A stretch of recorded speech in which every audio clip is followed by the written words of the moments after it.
Alright, what's going on everybody? Welcome back to another video here on the channel, and today we're going to be discussing the Modern Warfare 2 campaign. Recently they just had an early access of the entire campaign for those who pre-purchased the game. Now going into the campaign and coming off of the Vanguard campaign, which by the way doesn't stack up to this campaign, I'll just say that off the bat. The mission designs and map designs are totally an upgrade in comparison to Vanguard's campaign. I don't know really why that is. Maybe it's due to the setting of Vanguard and really who produced the game. Because if I'm remembering correctly, I don't think Infinity Ward was responsible for Vanguard like it was for this game. Okay, so before I even hopped into the campaign, like a day earlier, I was hearing talks about people saying, oh, don't pre-order the game, it's not worth it. You know how Vanguard was, it's not going to be the same thing. And you know, I was asking my friends about it and stuff. They said that they weren't going to pre-order the game. I only had about one, maybe two friends that actually went through with it, and they both loved the campaign as well. They finished it before I did. Because as I'm speaking to you right now, I literally just finished the campaign like an hour ago. One of the things that I did like about the campaign was the gunplay and how they let you use a couple of different things, like the missiles and the turrets in that one mission where you're playing in the helicopter. You know, you have to clear a way for Soap, Ghost, and Aljeandro. And you know, I'm referencing one mission, but in general, the gunplay was really good. One thing about me is that whenever I go into an FPS, if the guns don't feel powerful enough, or if the guns don't feel like, I guess, lethal, for use of better words, then that game is definitely not going to be ranking high on my list at all. So it was good that I was able to get that feeling. The other thing that I mentioned before and that was really good were the mission designs. One of the missions that I believe was in the demo earlier on in the year, I was definitely waiting to play that mission when I hopped into the campaign, and they honestly knocked it out of the park. The graphics in not only that mission but the entire game was spot on. Like it was amazing. Honestly, I'm comfortable with giving this campaign a 9 out of 10.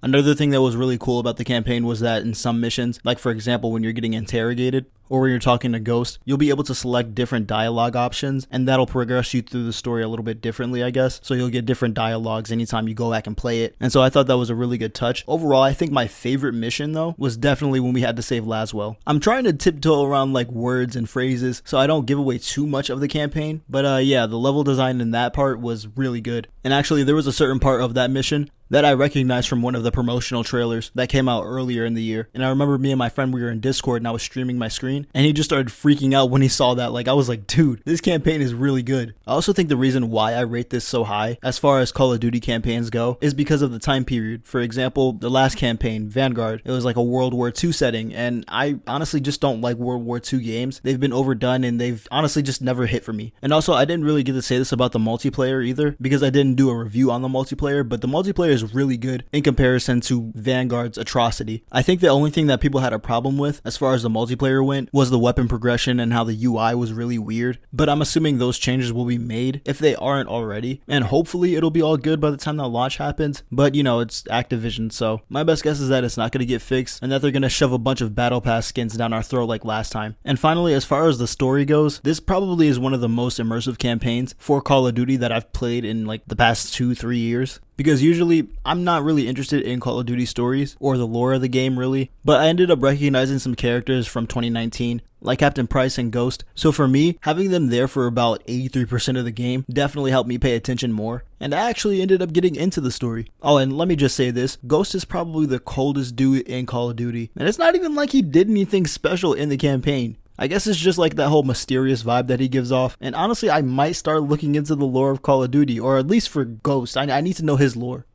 And actually there was a part of the campaign where Soap and Ghost are having like an exchange back and forth, and Soap asks Ghost if he can take off the mask, and then he calls him ugly when he says no. But then that's when I realized that I was actually deep into the story, and I also noticed that I haven't been like that with any other Call of Duty campaign. However, the one thing that I did notice and that I didn't like, and honestly still kind of has me worried because I still want to play multiplayer when the game comes out obviously, is like the game will notify you whenever your GPU's overheating if you're playing on PC. Like for me, it was doing that pretty much throughout the entire campaign. I tried to lower my settings to kind of accommodate for that, but I don't think it was really working, and I know it's definitely not my GPU. Me and my friend were on Discord and we were discussing it, and we were going through all the things that could have been the issue. And by the way, for reference, I have a Radeon 6750, and I'm told that that GPU is really good, or at least it better be. It was like $500. But essentially it led to us questioning the optimization of the game. So I don't know if you're out there and you're watching this and you've gotten the opportunity to play the campaign on PC, does the same thing happen to you? because if it does, then that's probably an issue with the game. But yeah, that pretty much just made me take longer to complete the campaign because I didn't want to overheat my GPU and then end up breaking something, right? So like I could have had the campaign done yesterday, to be honest with you, but thankfully my PC didn't explode and I was able to, like, you know, finish the game. But yeah, that was pretty much the biggest issue that I had. But the second issue that I had was the incorporation of guerrilla warfare. So you're gonna be like in some missions collecting different supplies throughout like the house or throughout a building of sorts, and you know, creating bombs or whatever to take out the enemies around you because you don't have your gun. And honestly, I only recall this happening twice, and you know what, it's a cool concept, it definitely is, but for me it just kind of threw me off and I just didn't really like those aspects of those certain missions.